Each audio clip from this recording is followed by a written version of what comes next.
Dahil sa taas presyo, pinag-aaralan na ng Department of Agriculture na magkaroon ng price cap sa bigas. Kamustahin natin ang bentahan niyan kasama syempre si Lalala Laila na lumarga sa Mandaluyong Public Market 2. Laila, magkano ba ang tinaas ng presyohan nila dyan? Ako, Maui, parang gusto mo nang maloka talaga.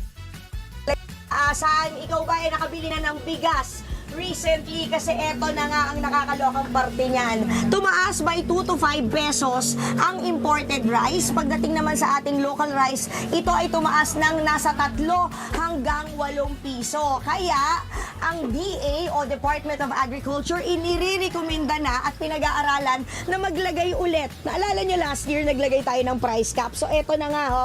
So sila ay pinag-aaralan na nila at nire-recommend no ng DA na maglagay na nga ulit ng price cap dahil tumaas again ang imported rice. Ayon sa DA, dapat naglalaro lang kasi sa 48 hanggang 50 pesos ang presyo ng imported rice. Pero alam nyo ba, according sa mga nagbebenta at sa ilang grupo, hindi ito talaga posible.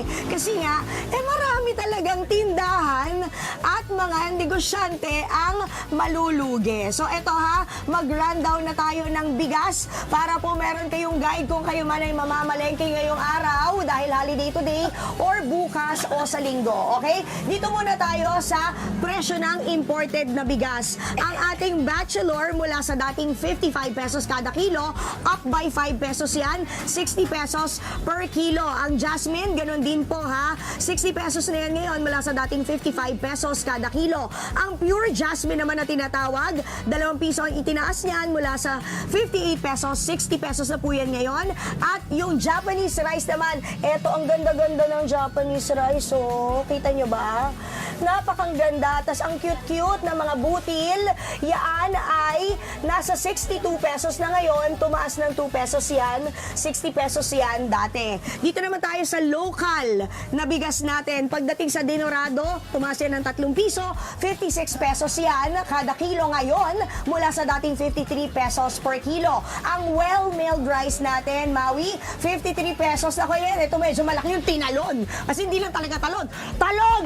Ganon, o hindi ba? 53 pesos yan kada kilo mula sa dating 45 pesos kada kilo. At ang premium rice, nako eto, tumaas ng 3 pesos. 56 pesos siya per kilo. Ngayon, noon 53 pesos. So eto na nga no, dahil talagang nagtataasan ng presyo ng bigas, meron namang option. Yung sa sinasabi ng DA, no, na sana kung maaari o pinag-aaralan at irerekomenda na may price cap na yung ating presyo sa 48 to 50 pesos, ito yung katapat niyan, ito yung tinatawag na binhi. Ang nagdi-distribute nito ay ang DA din, no? So, nasa 48 pesos yan kada kilo. Imported na bigas ito, yan, imported to na long grain, no, na bigas na mas mura kaysa nga naman sa mga imported rice. And of course, meron tayong NFA rice na binebenta. Etong tindahan na natisod ko, ayan, ay sila ang distributor dito sa Mandaluyong Public Market 2 ng NFA rice. So, eto ating 20 pesos na bigas na may gali. Nagulat ako kasi yung iba dito na natulog kasi nga gusto nilang makauna. Good morning po. Ano po pangalan, ma'am?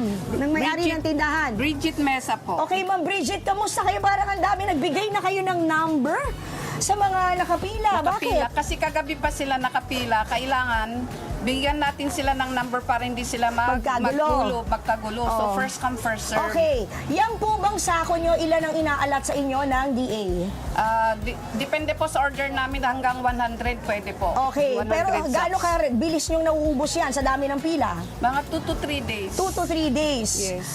Marami ang bumibili. Dati, Dati, nung hindi pa mahal. nung hindi pa tumaas ang commercial, normal lang yung takbo nung Mga NFA. ilan? Mga 60 per week lang ang Kumpara allocation ngayon? ko. Ngayon is 100 Ay, na. wow. Kulang pa. Kulang pa. O, yan. Sige, maraming salamat po. Yes. Ingat kayo, ha, Ma'am Bridget. Gusto ko lang ipakita sa inyo kung gaano kahaba yung pila. Nagbigay sila ng number 1 to 100, pero kulang pa rin yon, Maui, kasi tingnan nyo, mula dito, ayan na, ang pila. Good morning! Sino po bibili ng NFA taas kamay. Ayan o, tingnan mo, hanggang dito yung pila. Maui Studio at mga kapatid, lahat yan ay may numero, 1 to 100. Kinapos na nga sila ng number. Ayan o ang haba ng pila. Kasi sa sobrang mahal talaga ng bigas, lahat sila ay nagre-resort na sa NFA rice. Pero syempre, paalala lang, ito ay para po sa marginalized sector. Ibig sabihin, senior citizens, single mother, PWD at yung mga 4-piece beneficiary. Yan ang sitwasyon dito. Nakakalungkot, hindi ba, Maui? Kasi ay nako, kung mayaman lang ako, binigyan ko kayo ng tig-isang sako ng bigas. Yay! O, hindi ba? Kaya lang, wala akong pera si tita. Ganda lang ang meron. O paano? Maui, happy weekend sa ating lahat. Yan ang latest dito sa Mandaluyong Public Market 2. Laila, maraming salamat sa update. Naku, mapapaaray ka talaga no, sa laki ng itinaas ng presyo ng ating mga bigas at bilihin. Maraming salamat sa update, Laila. Mga kapatid, Maui David po. Para laging updated sa viral food spots at unique destinations, mag-follow at subscribe na sa social media pages ng News 5.